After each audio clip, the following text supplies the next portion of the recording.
Hey everybody, and welcome to Bright Founders Talk at Tami. Tami is an international software development company that designs, builds, and delivers software for sustainable businesses and promising startups. Welcome to our podcast where we bring you the most inspiring stories for entrepreneurs and experts in the software development industry. Each week, we interview successful leaders who share their unique journeys and valuable insights. Our today's guest speaker is David Wortman, who is co-founder of Joiner. Hello, David. How are you? Hi, thanks for having me. I'm fine. Thank you very much. Hope you too. Yes, me as well. Thank you so much for being on the podcast. I feel like the best way to start is to discover the question, what inspired you to become an entrepreneur and what motivated you to start your own company? Yeah, thank you very much for the question. So I did an apprenticeship here in Switzerland. This is a special format in Switzerland where you work and go to school at the same time. And after my apprenticeship, I started working and I didn't feel at the right place. So I moved on and then did my high school diploma afterwards before university. Then when I studied afterwards economics, I just had the impression I don't want to go back to some kind of company and work for someone else, but rather do something on my own. And that's how I became entrepreneur together with my co-founders. This interesting story. Actually, before jumping directly to the discussion of your company, Joiner, can you tell us a bit about your background and how you became involved in the software development industry? Yeah, sure. Yeah, as I said before university, I already was like interested in tech stuff, but more on the private side. And then when I studied economics, I booked a lot of IT courses during my time at the University of Zurich, but also later on at WSG in St. Gallen. And that's how I became like interested for the topic. And then when we founded the company, we were two marketing and one business guy, and I was the business guy. And then we didn't have a techie at the time, so it felt for me a bit natural that I took over that part. At that moment, we developed with external developers, so I was in charge of the whole product development, so to say, and that's the reason why also now I'm in charge of the products development and take over like with the techies the whole tech side. Nice. It's cool.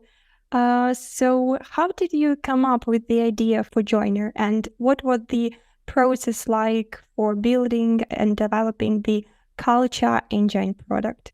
We did a lot of interviews with potential customers at that time. I think we did over 100 so customer-centric interviews before we started developing the team barometer. And that gave us a lot of insights about company culture and how people interact in companies. And so many people and also HR leaders were not satisfied how, for example, employee engagement takes place, and especially the way many companies were doing it at the time with regular employee service every 2 or 3 years. That was just not enough. So we knew that we have to do something in that sphere, and came up with this pulse survey-like tool. Okay, so it's a great moment to actually describe Joiner. Can you describe and share with us what sets Joiner apart from other HR tech startups, and how do you stay competitive in the industry? Yeah, so Joiner really revolutionizes employee service by streamlining the feedback to action process. So we actually integrate all the steps from feedback to action in one easy tool. And our AI algorithm generates a specific report with actions for each team individually, empowering teams to identify and solve their issues themselves, and thereby creating a culture of trust and engagement in the company. And this provenly leads to a higher productivity and a higher employee retention rate. So this is what we do actually. Okay, as we are here to inspire first-time entrepreneurs, those who are only at the beginning of their entrepreneurial journey, can you share any story of failures or setback that you've experienced along the way and what you learned from them, actually? Yeah, of course, there were a lot of failures. I think every entrepreneur or founder has to face failures to learn and grow. For me, there was like a particular moment when we really wanted to grow and also get new people on board. And we were in contact with the potential customer, and two people on the customer side said, yeah, we're going to work with you. And this was a huge contract for us. So the contract was orally confirmed. But then in the end, it turned out that they postponed the project for over 2 years, and we couldn't onboard these people because we just didn't have enough money. So yeah, what I can say is that only really a written yes or an offer is a definite yes. And yeah, never trust just orally confirmed offers. Okay, interesting. And let's leave apart some kind of technology and your company story. Let's move a little bit our focus to your story, personal story. How do you balance the demands of being a founder with your personal life? And maybe actually you have some strategies which are the most effective in achieving work-life balance, and you can share with our audience.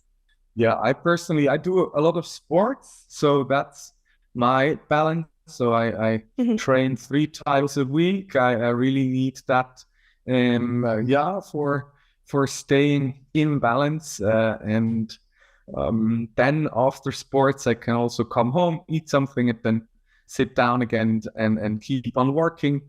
But this is really essential for me, and of course also my family and yeah, friends are a good way to keep my work life fit healthy, and I also read lots. So these 3 things are for me essential. Okay, so you actually have this work-life balance, because I've interviewed a lot of entrepreneurs, and a part of them, they are saying that it's really hard to manage to have this kind of work-life balance. And it's really essential that you actually manage to do this from your side. So let's come back to Joiner. Can you talk a bit about the importance of culture within organization and how your company product helps organizations transform their culture? So we really focus on setting up a decent workplace. This yeah, it's for us really important. The positive communication culture within the organization is, in our opinion, key for a healthy development of a company. And how we do it, we yeah, shed a lot of light in places where there is darkness, so to say, and we yeah, try to really make things transparent with the team parameter, and also foster this positive communication culture, for example, with our feed forward method. So our tool integrates a method out of positive psychology, which is called feed forward. So not just looking back. Feedback is always like focused on the past and what people have been doing wrong in the past. And with feed forward, we look into the future. We really focus on what can be done better within the company. And I heard from many customers that, while they're using the tool, this feed forward method also like takes effect in the offline world. When people talk to each other, sometimes they say, hey, that was just like a criticism of the past. Try to reformulate it and formulate it in a feed forward. And that's helping the culture or also the positive communication culture to really take effect within the whole organization. Yeah, and like that, we create a culture of trust and engagement, and this really provenly leads to higher productivity within the organization. And with more transparency, we also reduce inequalities, also gender inequality. And I think this is really the basis for a prospering organization. Okay, as we touched on the topic about culture, what is actually your core values for building culture in Joiner? As I said, transparency for me personally is really important, and having good discussions, and by good I mean that they can really be tough and on the topics, but in the end you should be able to shake hands or at least get a beer after work and have a good time, in the sense of no one doesn't take it too personally. This is important. As we know that you are not the only founder of Joiner, can you share maybe some kind of challenges which can people face in co-founding when you are partnering with someone in launching the business? Yes, my co-founder Fabian and I, we had a lot of fights during the way, so we are also personally we are friends, but yeah, we had rough times. It wasn't easy, but I would say we really in the end grow together. And what we discussed some weeks before was that actually it's good to have someone who challenges you, and also someone who is not always motivated as you are, not always in the same time. Because when we look back, we saw that in the times where I wasn't motivated, he was motivated, and vice versa. So this was really essential for actually the survival of our company, that our motivation was helping each other, like doing the work in the end. It's great that you have some kind of friendly relationship, and that you can empower each other in your business. So let's move to more kind of industry question. How do you see the future of HR tech evolving? And actually, how is Joiner preparing to stay ahead of the curve? This is a really important question, and we focused a lot on AI, on artificial intelligence, especially on NLP, natural language processing, which is an important part when it comes to employee service. So with the Joiner Team Barometer, we don't only focus, as I said, on the quantitative values. We focus mostly on these feed forwards, on these comments, and there we did a lot of research and work in clustering comments into groups, but now also with the whole ChatGPT hype, we're trying to like stay on top of the game with integrations and really try to build the newest technologies into our tool to stay on top of the game concerning the whole HR tech market. And so do you believe that you think AI is really crucial nowadays for success of your business? Absolutely. I think there will be a huge shift in the not only in tech industry, but also in other industries with what's going on right now with AI. So I'm deeply convinced that to stay on top of the game, you have to do your research and try to work with these new technologies. So I'm also really curious what will happen in the next couple of months and years concerning that. And actually, can AI bring some drawbacks to the industry, to HR tech? Yeah, I think especially for a young startup like ours, I think the hurdles to enter the market will be lower. So I think you will be faster to build up products that bring a lot of added value to customers, and there you really have to be careful as existing startup not to lose the focus on those technologies. Okay, thank you for your interesting thoughts. Let's see next 2 months, next year, what AI will bring to us. Okay.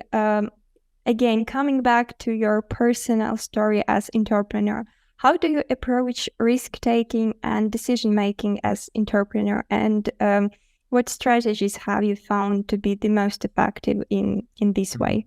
Here I also can only talk about what we experienced in our company, and we are not a typical startup in the sense of having big investors and having a lot of cash. We are actually a self-funded startups, and we have a lot of experts working with us. So we're 10 people, and each and every one has some part of the company, so got shares from our company. So that's the way we do it, self-funded, and in that sense, decision-making always takes part in the group. So when we take decisions, it's always in the group.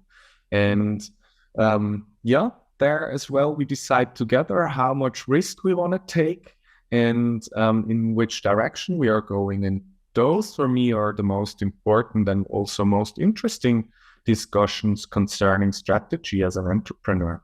What do you find the most challengeable in being an entrepreneur? People who are in different stages of their career take different decisions concerning risk.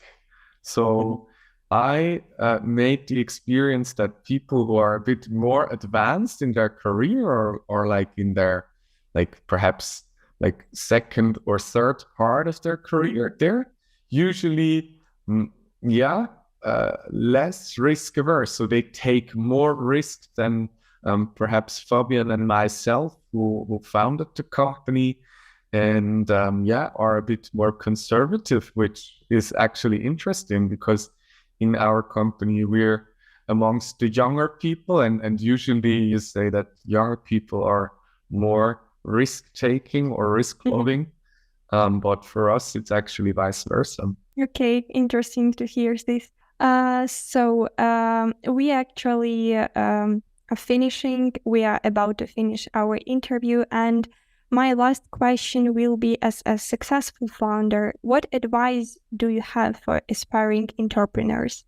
Actually, that things always take much longer than you planned. So that's something I can tell everyone who approaches me. Hey, I have this and that idea. In the next half year, I will come up with some kind of MVP, and then this and that is the next step. And I always have to tell people, hey, probably it will take longer than you planned now. And also for us, it always takes longer and longer. But I think that's how the business is going, especially also in HR tech. The cycles are just very slow. And one more, what actually you consider the key of your success, of Joiner's success? I think that I have very, very good, intelligent and integer people working with me. So I really have to say team is the absolute key, and having Fabian as my co-founder and also the rest of my team, that motivates me every day, and working with intelligent people on a sophisticated product, that's what motivates me every day. And you've built such successful team, such skilled team in such a way. Maybe you have some secrets you can share. Yeah, just be honest, be yourself while interviewing people, be transparent also here. Tell also, as we discussed, tell about your failures, tell about your challenges.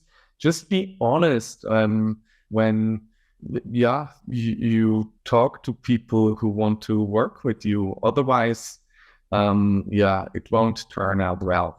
Okay, thank you for sharing your story, and thank you for coming on the podcast today. We really appreciate your time and insights you shared with us. It was great having you as a guest, and we hope you go back again in the future. Thanks again for sharing your knowledge with our listeners. Thank you very much, Alexandra. Thank you for the interview. It was really interesting to talk to you.